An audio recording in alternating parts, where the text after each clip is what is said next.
जय हिंद दोस्तों, बहुत बहुत स्वागत है हमारी इस इन्फॉर्मेटिव वीडियो के अंदर। 1 अप्रैल 2023 से लेकर के 31/3/2024 की आपने आईटीआर भरी थी। आपने किसी भी तरह से दोस्तों वहां पे रिफंड क्लेम किया था और वो रिफंड डिडक्शंस और एग्जम्पशंस आपने फेक क्लेम की थी या कई बार कोई हाई वैल्यू ट्रांजेक्शंस आपके बोल रहे थे और उसके हिसाब से अपनी आईटीआर नहीं भरी। तो क्या हुआ दोस्तों, आपका केस सेक्शन 143(2) के अंदर खुल गया था। इसके साथ में सेक्शन 144(b) का भी नोटिस आपको आया होगा। ये दोस्तों दोनों साथ साथ में चलते हैं। अगर आप इस नोटिस रिप्लाई नहीं देते हो तो 144(b) के अंदर आपका असेसमेंट कर दिया जाता है। अदरवाइज सेक्शन 143(2) के अंदर आपसे कुछ सवाल पूछे जाते हैं, उसके बाद में आपका असेसमेंट कर दिया जाता है। तो रिसेंट के अंदर ही काफी सारे लोगों को ये नोटिस आए थे दोस्तों। जो आपका असेसमेंट ईयर है, ये असेसमेंट ईयर अगर 24-25 की बात करें तो 30 जून 2025 से पहले लोगों को भारी भरकम मात्रा में नोटिस आए थे। पहले ये सिर्फ बिजनेस वालों को आते थे, लेकिन अब ये मैसेज, अब ये नोटिस है, अब ये आम आदमी को भी आने लगे हैं, सैलरी पर्सन को भी आने लगे हैं, क्योंकि वो बहुत ज्यादा अति करने लगे थे। फेक डिडक्शंस और एग्जम्पशंस की सहायता से रिफंड लेने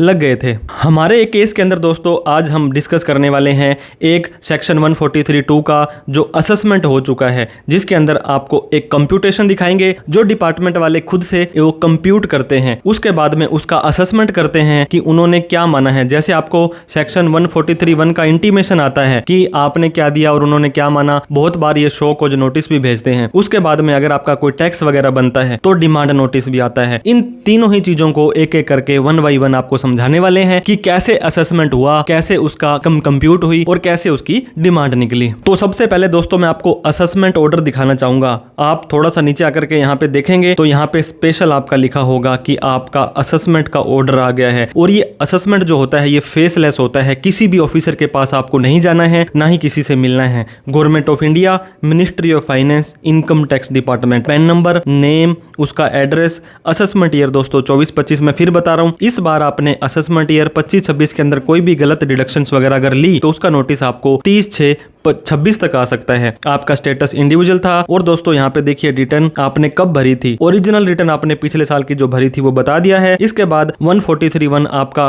कब हो गया था। 143(1) का मतलब नॉर्मल आईटीआर का रिफंड जब आपने मांगा था। इसके बाद में date of service of notice section 143(2) के अंदर आपको नोटिस इस और इस तारीख को भेजे गए थे। और date of issue of notice under section 142(1) ये आपको तारीख दे दी गई है। दोस्तों 143(3) और 144(b) का असेसमेंट आपका हुआ है। और नीचे इन्होंने बताया है कि आपने कितनी इनकम दिखाई थी, 4,90,000 रुपए, कब ऑर्डर हुआ और ये DIN नंबर होना बहुत जरूरी है। इसके बिना माना जाएगा कि आपका नोटिस गलत है, इनवैलिड है, सही नहीं है। अब दोस्तों इन्होंने असेसमेंट में डिटेल में लिखा हुआ है, काफी लंबा चौड़ा ये होता है। Reason for selection of case, आपका ये केस हमने क्यों सेलेक्ट किया था, तो ये इसका पैन नंबर है, इसका नाम है, असेसी है, इसने अपनी आईटीआर भर दी थी असेसमेंट ईयर 24-25 की और इस तारीख को भर दी थी। ये एक्नॉलेजमेंट नंबर था, उन्होंने इतनी इनकम दिखाई थी और उनका 143(1) का असेसमेंट भी हो गया था। There was a selected complete scrutiny हुई थी और उसका रीजन था कि high ratio of TDS refund section 194। अगर हो सकता है दोस्तों आपके केस में आपने 10(10) के अंदर सेक्शन HRA की छूट ली हो, तो इस व्यक्ति ने दोस्तों गेमिंग की रिफंड की छूट ले ली थी, जो कि पॉसिबल ही नहीं होती है, अवेलेबल ही नहीं होती है। इसके बाद में इन्होंने लिखा है डिटेल ऑफ अपॉर्चुनिटी गिवन। इस व्यक्ति को हमने बहुत तरह की अपॉर्चुनिटी दी है। देखिए सेक्शन 143(2) का नोटिस दिया, 142(1) का दिया, 143(3) का नोटिस दिया और इसका रिप्लाई भी इन व्यक्ति ने टाइम पर देते रहे। लेकिन क्या हुआ, रिप्लाई देने से तो काम नहीं चलेगा। अब इन्होंने क्या किया दोस्तों, variation is not proposed, not applicable in case where variation is proposed. Variation क्या होता है, आप बोलते हो मेरी 1 लाख है, डिपार्टमेंट वाला बोलता है आपकी 2 लाख है, तो ये वेरिएशन होता है। ये भी माना गया।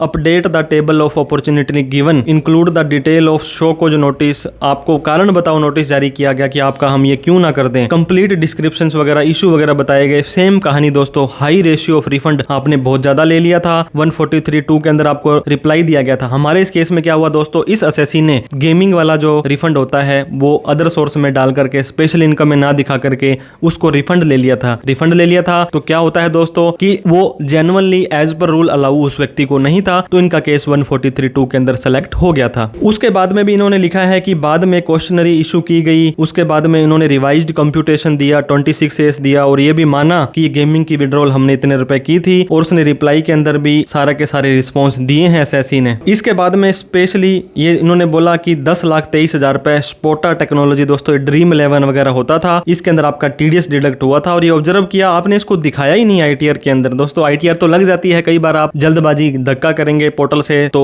आपकी आईटीआर लग जाती है। और इन्होंने प्रॉपर 26, क्योंकि इनकम टैक्स वाले हमेशा प्रूफ के साथ ही बात करते हैं, तो उसका नाम 194 BA के अंदर कितना अमाउंट और कितना टीडीएस, अप्रोक्सीमेटली 3 लाख रुपए का टीडीएस था। ये व्यक्ति दोस्तों रिफंड लेकर के उसको इस्तेमाल कर चुका था। इसके बाद में इन्होंने बोला कि 26A हमने देख लिया, आपकी आईटीआर देख ली, ये क्रिस्टल क्लियर हो चुका है कि एसएससी ने इतने रुपए की इनकम नहीं दिखाई है और इसका ये सारा का सारा दोस्तों यहाँ पे 10,23,000 रुपए शुड नॉट बी ट्रीटेड। क्या आपकी इनकम को क्यों ना जोड़ा जाए, क्यों हम इस इनकम को ना आपकी इनकम में ऐड कर दें। इसके बाद में दोस्तों ये बोलते हैं कि ये जो इनकम थी ये हमने जानबूझ के डिस्क्लोज नहीं की, ऐसा नहीं है, गलती से हमारी ओरिजिनल रिटर्न में रह गई थी और इसका स्क्रीनशॉट रिप्लाई का इन्होंने हमारे साथ दे दिया, जो रिप्लाई हमने इनको किए थे। ये यहाँ पर कह रहे हैं कि द इनकम जो है हमसे यहाँ पे गलती से शो होनी रह गई थी। इस तरह से अगर आप दोस्तों खुद से ही सरेंडर कर देते हैं तो आपके ऊपर एडिशनल पेनल्टी वगैरह नहीं लगाई जाती है। इसके बाद में दोस्तों इन्होंने कंक्लूज भी ड्रॉ कर लिया था कि आपकी स्पेशल रेट की इनकम है, कैजुअल इनकम है, इनकम फ्रॉम अदर सोर्स के अंदर हम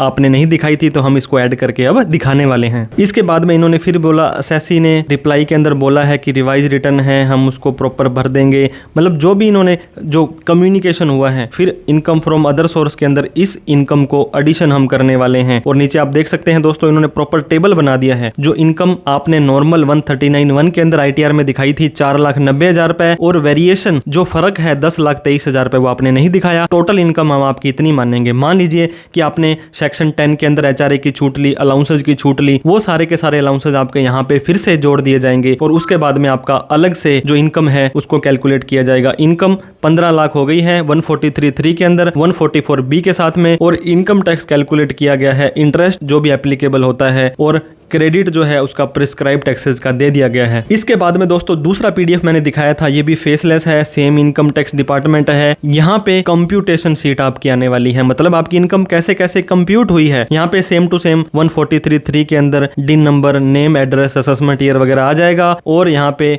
ऑर्डर के अंदर अमाउंट्स वगैरह के बारे में यहाँ पे बताने वाले हैं। आप नीचे देखेंगे कि दोस्तों इनकी सैलरी की इनकम इतनी थी और जो अदर सोर्स की इनकम हमने अभी जोड़ी है वो इतनी जोड़ी है, टोटल इनकम इतनी इनकी यहाँ पे हो चुकी है। फिर नीचे आएंगे तो यहाँ पे जो भी डिडक्शंस और एग्जम्पशंस थी उसकी भी इन्होंने प्रॉपर छूट आपको दी है, जो जेन्युइन है दोस्तों, जो आप प्रूफ अपलोड कर पाएंगे, दिखा पाएंगे। अब इन्होंने इतना टैक्स इनका बना दिया है, ये इतना टैक्स इन्होंने बना दिया है। तो दोस्तों जितना भी टैक्स आपका बनता है इसके ऊपर आपको 4% हेल्थ एंड एजुकेशन सेस तो हर मामले में देना पड़ता है, तो इन्होंने भी बना दिया।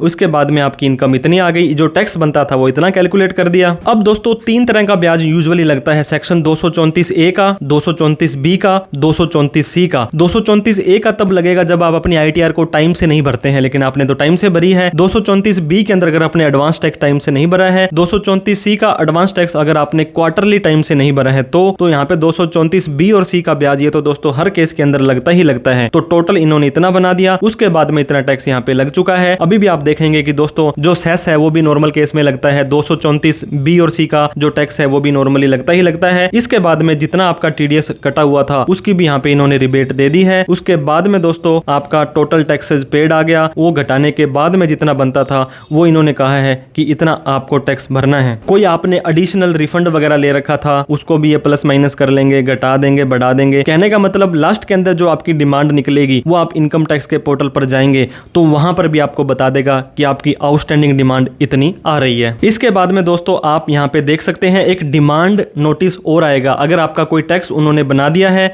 तो यहाँ पे आप देख सकते हैं notice of demand under section 156 के अंदर आता है और इतने रुपए की पेमेंट आपको यहाँ पे करनी है। दोस्तों अगर आप इस डिमांड से, आप इस असेसमेंट से खुश नहीं हैं तो 30 दिन के अंदर अंदर आप अपील फाइल कर सकते हैं। इनसे जो ऊपर वाले अधिकारी होते हैं वहां पे जाकर के उनको जो यहाँ पर जो डेटा देने से रह गया, आपकी बात नहीं मानी गई, वो जाकर के उनको दोस्तों अपील कर सकते हैं। अदरवाइज आपकी भलाई इसी में है, ये इस डिमांड को आप पेड कर दीजिए और आपका इस साल का जो असेसमेंट है हो जाने वाला है। इसीलिए हम आपको हमेशा बोलते हैं लीगल रहे, लॉयल रहे, टेंशन फ्री रहें, क्योंकि दोस्तों आजकल एआई का जमाना है, डिजिटल जमाना है, टेक्नोलॉजी का जमाना है। 1 मिनट में कोई अनयूजुअल एक्टिविटी होती है तो वो पकड़ में आ जाती है। आपका भी इस तरह का कोई केस था जो 143(2) के अंदर 143(3) के अंदर था, तो दोस्तों आप उसको जरूर संभाल लें, नहीं तो सेक्शन 144(b) के अंदर आपका बेस्ट जजमेंट असेसमेंट हो जाएगा, फिर आपको हैवी इंटरेस्ट टैक्स पेनल्टी देनी पड़ सकती है। दोस्तों आपको इस असेसमेंट से रिलेटेड या कोई भी प्रोफेशनल हेल्प की जरूरत है तो आप कभी भी हमें कॉल, मैसेज, व्हाट्सएप करें। कोई डाउट, क्वेरी, क्वेश्चन हो तो कमेंट बॉक्स में आप हमसे पूछ सकते हैं। Thank you so much for watching this video. जय हिंद, जय भारत।